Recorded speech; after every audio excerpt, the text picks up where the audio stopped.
Welcome, everybody, to It Tastes Different Gaming News. What's in the news today? EA cancels another game. All right, before I jump into what game it is, make sure you hit like, share, subscribe, notifications, all those good buttons that help you keep up to date with the things we like to talk about, video games. All right, so let's jump in. EA cancels Black Panther game and then closes Cliffhanger Studios. Wow. This is the third round of layoffs at EA this year. And we're 5 months in, almost 6. So they're doing good. Electronic Arts is canceling its planned Black Panther game and shutting down developer Cliffhanger Games, IGN has learned. In an email sent to staff from EA Entertainment President Laura Mile, however you pronounce it, Miles said that these changes, alongside other recent cancellations and layoffs, are being done to, and grab your cheeks, people, because this is good, because this is some good business talk here, are being done to sharpen our focus and put our creative energy behind the most significant growth opportunities. I'll let Pat translate that one when it's his turn. In addition to closing Cliffhanger Games and canceling Black Panther, EA is also laying off some individuals on both its mobile, which is not a big loss for me, and central teams. When asked for the exact number of individuals impacted, EA declined to comment. The total number of affected individuals in this wave is less than the roughly 300 roles cut last month across So Respawn 299 and a half. Billy don't count. Oh, they got rid of the office dog, so that's why. That's right. Across They Respawn. got a dinklage there.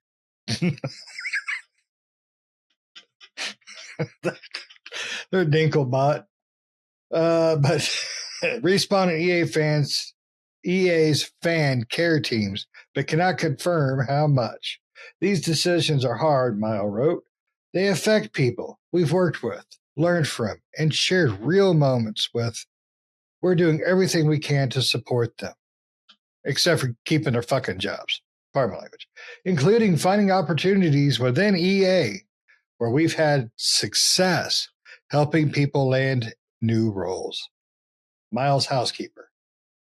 As part of the past rounds of layoff, EA is endeavoring to place affected individuals and other roles across the company. The company has made use of the placement program with each round of layoffs in recent years, an effort that remains possible despite the constant team cuts, likely due to EA seemingly drastically increasing headcount on other teams at the same time. Yeah, I don't think so. EA employed 800 more people as of March of this year than it did at the same time in 2024. That's a little odd. Miles' email continues. The company is focusing on small handful of franchises going forward. Battlefield, The Sims, Skate, Apex Legends. Battlefield is probably the biggest one in there, except for maybe Sims. EA will continue to invest in its Iron Man game at Motive and the third Star Wars Jedi game, as well as it maintains its mobile business despite today's cuts. The email doesn't mention EA Sports, but it's EA Sports. They're not going anywhere. So there's a lot more going on at EA that I don't think I need to read everything about because it's basically, office, political corporate jargon that just we're screwed up. People are going to pay the price. Hopefully those people are going to get moved around. So, but to better explain sharpen our focus comment, let's turn to Pat, because when it comes to focus and sharpening, Pat's got a shiv. That's what everybody thinks, right? What makes me focus more than fear of losing my job, right? Makes my butt pucker to a point. I think it just makes everybody pretend to be busy, right? I mean, because that's fear is not a good motivator for people, especially to do their job, right? If you fear that you're going to be laid off next, you're probably looking to move on, or you're just looking busy to, I mean, there are people that are busy. Don't get me wrong there, and people, but that's one way to motivate your staff is start getting rid of people. That doesn't make a whole lot of sense to me.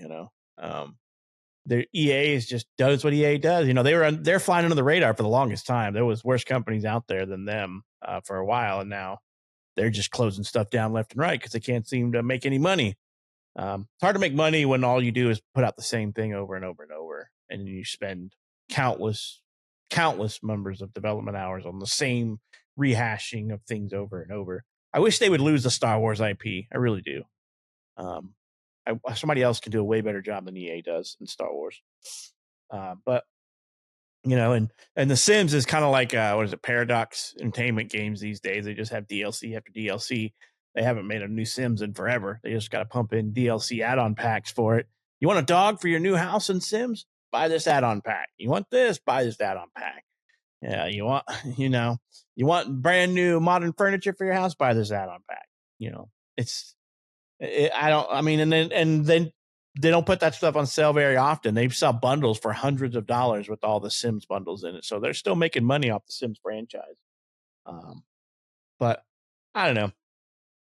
They got things like BioWare and other things like that because, they're supposed to be making another Mass Effect game, but I doubt it very highly with the way EA's going these days, right? Because EA restructured them earlier this year, I think was one of those restructured companies earlier this year. So, well, with Dragon Age, that puts more of a damper on what's going to happen with BioWare, Yeah. Right. Because, and, we all know what was happening with that. We heard that it got refactored multiple times because some senior hoser wanted it to freaking be a live service game full of microtransactions. And I'm like, in what age does a very popular single player RPG tell you that it needs to be a live service game? It takes a lot to make a live service game that's enjoyable. And,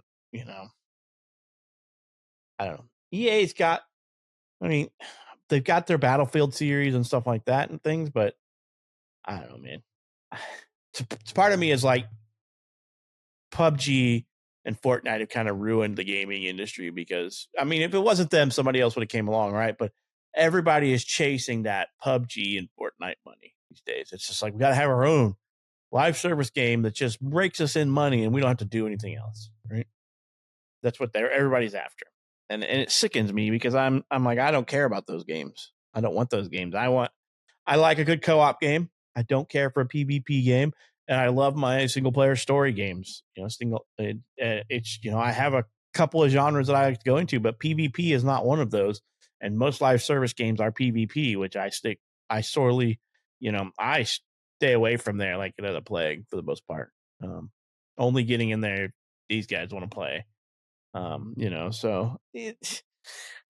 EA, they're going to reap what they sow. They're going to be down to a skeleton crew, and then they're going to be canceling games left and right, which it's a vicious circle, right? You can't make any money because you cut your staff, so you can't pump out what you needed to this year. So you got to push it to next year, which means less money, which means firing more staff, and then so on and so forth. And, next thing we know, there's not going to be any studios left for EA, or the games they pump out are going to be the most atrocious things that have hit the market in years because they're unplayable.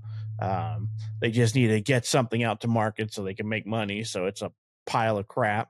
So I don't know. It's EA, EA and Ubisoft. Those guys are all in the same boat these days, making poor life decisions.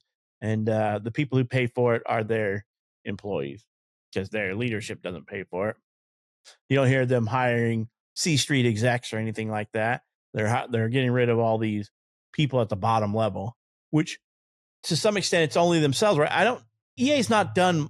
You guys can, I don't stick close to what EA projects are these days, but in the article, it states that this time last year, EA has more than 870, 800? 800, they have more than 800 more employees this time than they did this time last year. Like, what did they do? Why did they swell up their ranks? What were they doing? Because they hadn't put out anything really. They put out a couple of games, but I guess were they just expecting those games to be much larger than they anticipated? I don't know, because they have a habit of ruining franchises these days. So I don't know why they would bank on anything they put out. It's going to be a bankroll for them. Nothing's making bank for them. So I don't know. How do you swell 800 more employees than you had this time last year, and you haven't done anything or put anything out to show that what you've done with those people? And now you've gotten rid of that many more people. You got rid of more people than that. So I don't know. It sounds like poor business decisions, and EA is not known for putting out good games, even their subsidiary studios these days. I know everybody's like chomping at the bit for the Battlefield game, but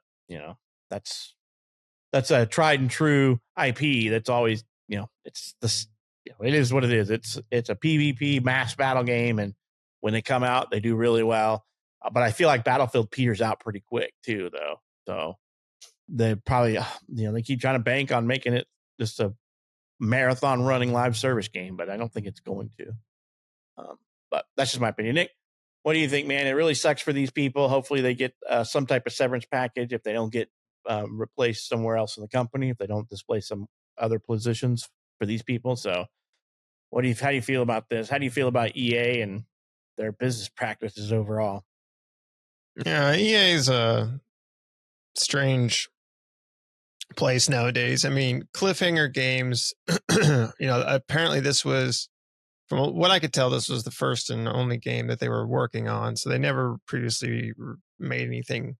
But poor Cliffhanger Games was made by, or was led by Kevin Stevens, former Monolith Productions executive, which Warner Brothers just closed down Monolith. So wherever this guy goes, it seems hell follows, apparently, I guess. I'm sure he left Monolith way before. But it was, they created this Cliffhanger Games that included veterans from franchises such as Halo, God of War, and Call of Duty. And, I think it probably EA more likely shut down. I don't know about shutting down the studio. I could see them shutting down this game, though, because Marvel doesn't have it. Marvel right now doesn't have the influence it did, right? In the movie sphere. You know what I'm saying? Like their movies, they do pretty good movies still here and there, but they don't do as well. I mean, they still do good box office, but it's not like when the Avengers movies were out, right? And then like Marvel was on the top, right? And nowadays when a Marvel movie comes out, it's usually good or it's okay, but it doesn't have like, you don't hear the mass appeal for like, oh my God, people scrounging to go to the theaters to watch the next Marvel thing, right? It's kind of petered out. And especially since we haven't had a Black Panther movie since, I think 2022. I think it was the last one, Wakanda Forever.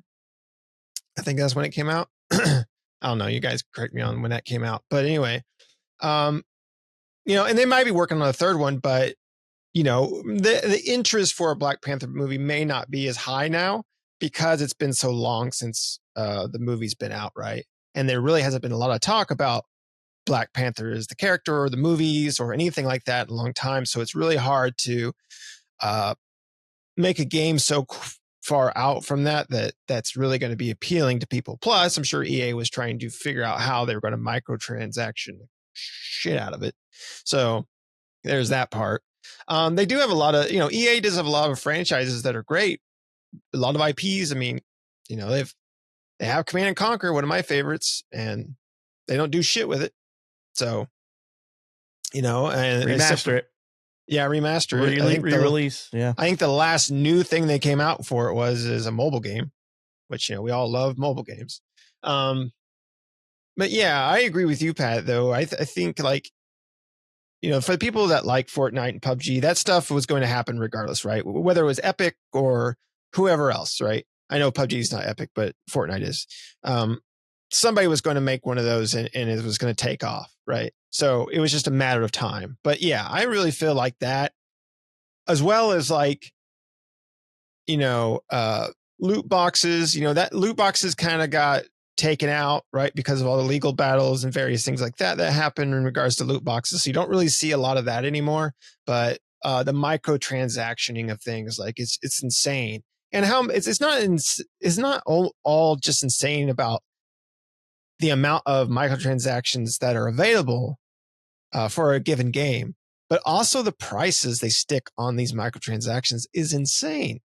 Like, Diablo 4 is a good example of that. Like a full costume is like $20-$25 for one costume for one character. That's half, or that's a little bit less than half the game of the price of the game, right? The game, I think, is $60. So it's like, that's almost half the price of the damn game for a costume. And it's insane. It's like, and these microtransactions are just getting out of control. The price, the amount of microtransactions out there and the price for them, but all these companies like EA and other ones like them are only looking at the bottom line, right? And they will cut whatever studios or whatever projects or whatever it is. And, that's what we talked about Dragon Age, right? I mean, like, we will probably never see another Dragon Age ever again, right? Unless it's a mobile game or it's microtransactioned to hell and back, right? They're live service trying to. It's a live service, yeah. They'll live service it, and it'll die in a week because no one wants to play it. Just like the past 20,000 live service games that have come out. So I mean, that's it. And then Mass Effect, like, who knows? We haven't heard much about the next Mass Effect. Last time we heard it was in development, but with coming off of Dragon Age and how well or not so great Dragon Age did, I don't know what that means for BioWare, and I don't know what that means for Mass Effect. And I don't know what that means for because we're hoping that the next Mass Effect is a single player, story driven, space opera RPG, right? But more than likely, it's probably going to be because EA is going to come down hard, right? Because they tried to put it into Dragon Age, and it didn't happen. And I bet you the executives there, even though it wouldn't have worked, but the executives there are like, see, if we would have made a live service, it would have been popular and it would still be playing today. And so Mass Effect will turn into that. EA will put their foot down and say, this needs to be a live service. So more than likely, the next Mass Effect will be a live service game with microtransactions. You get to scavenge the universe and, the Normandy, fly it around, something like that. You could buy new ships and shit for your people. Who knows what, but that's the direction they're going, right? But I don't know. I wonder from you guys, do you guys see, and I kind of do, it's slow, but I do see a shift in the gaming market as a whole, right? And not like in the sense of like the people buying games, right? You still have your casual people that go out and they'll buy anything. They'll spend like $1,000 on a mobile game or whatever. But it feels like that the high of that, right? For a lot of these gaming studios and stuff like that is starting to really dip almost substantially to where, we're still seeing big companies like EA and stuff still try to churn out live service or microtransaction games. But I feel like those games just aren't doing as well as they did, right? Especially coming off of COVID. We've talked about that before, but it seems like that trajectory for those casuals and the people that played it during COVID and kind of after and kind of kept with it and stuff like that seems to be going down. It almost feels like to me where a lot of these big companies are making a lot of these layoffs and getting rid of a lot of studios and projects and things like that because, again, every year their forecasts go up and they're not meeting those forecast expectations because the stuff that was selling is no longer selling because the market's just not there anymore for it, right? Or it's dwindling, I should say. What do you guys think? I would agree with that assumption on the most part, but that's without actually doing any, right? Study. That's just assuming. But just going off of our weekly news topics, going off of what we've seen, I wouldn't disagree with that for the most part because everybody was trying to drop a live service out. And what's the biggest problem with almost all live service games? After the launch, there's nothing. for too damn long. Fortnite has done an excellent job of constantly pumping out new content, new themes, new character crap. You got to give them credit. That ain't our game, but they've done a damn good job of keeping what gamers want, something new in an old game. If they're going to play an old game, they want new things in it. So Diablo is a good example of them trying to take something too far. And that's another problem. The cost of all this crap. People are just done. To me, it doesn't make sense buying all that crap. I don't do DLC hardly ever. I don't do character costumes hardly ever, unless it's just on sale. And it's a game I play, a lot, like Resident Evil. I never buy their costume packs and crap at launch, but if I see it 6 months down the road for $2.99, yeah, I'm going to grab it. Then I'm going to go replay the whole damn game. That's about it. I definitely agree, especially with the larger studios. The larger studios saw what Epic did with Fortnite, and they all tried to imitate this. Saw what happened with PUBG. I don't remember the PUBG birth. What the development size, development team size, and all that stuff. I don't remember any of that. I don't think they were a huge developer, were they? I think they were just. It was something new and different in that world, and people just took a hook to it, and they enjoyed it. And you have a few others. I think starting out they weren't that big. Yeah, they might be now, but I think starting out that game didn't have a huge development. But I'm not 100% sure on that. Doesn't Microsoft own? Excuse me, Microsoft own them now? No, I don't think so. Or they were just teaming up maybe for their Game Pass or something. I can't remember. Which one? They did PUBG. No, Microsoft don't own them. But I don't honestly get the appeal of live service games anyways. I don't want to play the exact same thing all the time. I love playing PvP. Even when I suck, if it's a fun PvP, it's a fun PvP. Call of Duty, it's the same game, but it's typically fun, unless you're just being devoured every time you jump into a lobby.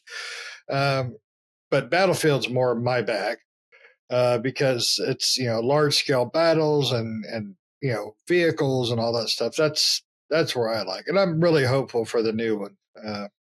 It's going to suck, but I'm hopeful. But what about you, Pat? Do you think that's Nick's thinking about that correctly? No, I mean, that doesn't stop them from trying. I think that these big publishers are abandoning standard games and moving to mobile, because we've seen a rise of these multi-platform games that hide the fact that it's coming out on like X and mobile. Like there's been plenty of games where we showed each other, we're like, hey, check this out. And then the other's like, that's going to be a mobile game too. And you're like, what the hell? Like that's happened so much times this year. But every time you turn around, they're releasing the game on PC and mobile, or Xbox, everything in mobile. And you're like, well, that shit's going down the drain. I'm not playing that. That is the new trend, because all the analysts and everything like that are stating over the next 3 to 4 years, mobile gaming is revenue is going to increase $85 billion. So everybody is jumping to get on that bandwagon. Live service used to be the thing, and now it's mobile gaming. And it's just growing because mobile gaming is way more accessible because everybody has a phone. And it has a lot of mobile games are PvP. And it pits you against other people with a FOMO, right? You're like, oh, I got to get this thing so I can beat that person, and they all do like and all of them are like a group-based PvP. It's like, hey, I'm part of this group and we are competing against this group, and that group has, they've got this many whales in their group, and then we've got so many whales in our group, and these people just buy and buy and buy. And I've seen it firsthand because I started playing Eve Galaxy Conquest mobile online game. And if you're free to play, it's pretty near impossible, right? Because these game companies put out so much stuff to force you to buy to stay competitive. Yep. And it's like, well, they roll out a new ship and pilots every season, and I'm pretty sure it's intentional, but every ship and pilot comes out is busted. And what I mean busted is that it's overpowered and it's not balanced properly. And so that ship that comes out with that pilot pretty much destroys everything in the game. And so you're like, everybody's like, well, I need to get that ship and pilot. Well, the only way to get that is to spend real money the first season it comes out. And that because it's locked behind paywalls and stuff. And you're like, well, this game really isn't fun, and so but they have so many people in that game that are spending thousands of dollars a month. Yeah. I feel like it's like it's more like gambling, right? For these people, for the people that spend the money on it. Because right? so I'll use the game. Like I said, I mean, like the addiction, right? Yeah, that's what I was gonna say. The rush of here's my $45. I'm putting it on that ship, like Pat was kind of describing. Yeah. And then I mowed down Bob and Bill on the other side there, but the other guy spent $105. Yeah, not down the street, just in the game. Mm-hmm. And the other guy's like, "Oh shit, better put my credit card down on this one." Well, I'll just put it this way: this is the only guy. I just wanted to play it because it's Eve Online, and I'm like, I love Eve, and I'm like, well, how are they monetizing this? So I got in and played it, and I've chatted with a few of what the whales in this game are, and they released a ship. Been 3 days. And every ship has a ranking, so you get so many tokens. It takes 20 tokens. They release a ship every 3 days? No, they released a ship 3 days. 3 days ago. Oh, yeah, okay. 3 days ago. So, and the ship has star ranking. So it takes you 20 tokens to build the ship, and then every star ranking you got to level the ship up 5 times 5. And it takes anywhere from starting in the beginning, it's like 2, 4, 6, 8, 12 tokens, and then it increases it substantially, right? There are people that have 5 stars, and the ship's been released for 3 days. And one of the guys in one of the groups told me he dropped $10,000 to get the ship and max it out. And I'm like, but fucking why? It's a mobile game. And you have to do that every few months because they drop a new ship. Like it seems like every 45 days, 45 to 60 days, they drop a new ship and it's busted. And then the next ship counters that ship that they dropped. Right. Because the season just started like 6 or 8 weeks ago. And then they had a busted ass ship that just mops the floor with everything. And then they drop this ship and it counters that ship. And then people are like, oh, I got to get that because all these other guys have this ship. And it's like and you start seeing 3-star and 5-star ships. And you're like, that's 3 days ago. And you get like one draw. You basically get like one draw per day for free. And then you could do PvP or other stuff in the game. And you can get another up to, I think when I did the thing, it was up to 15 more draws through the whole to have 15 days of the event. And it's pretty rare to get the ship doing just that. So these people are spending thousands of dollars every 60 to 90 days. Well, then it's at that point, then it's an addiction, right? It is, right? Because you got to stay top of the board, right?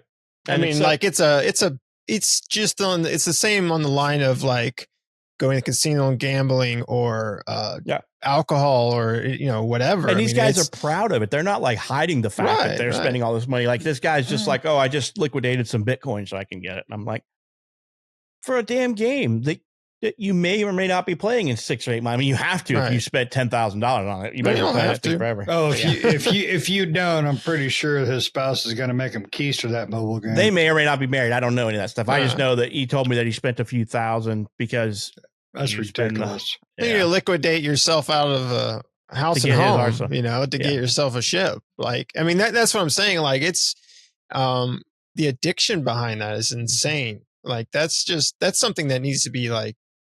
It should be like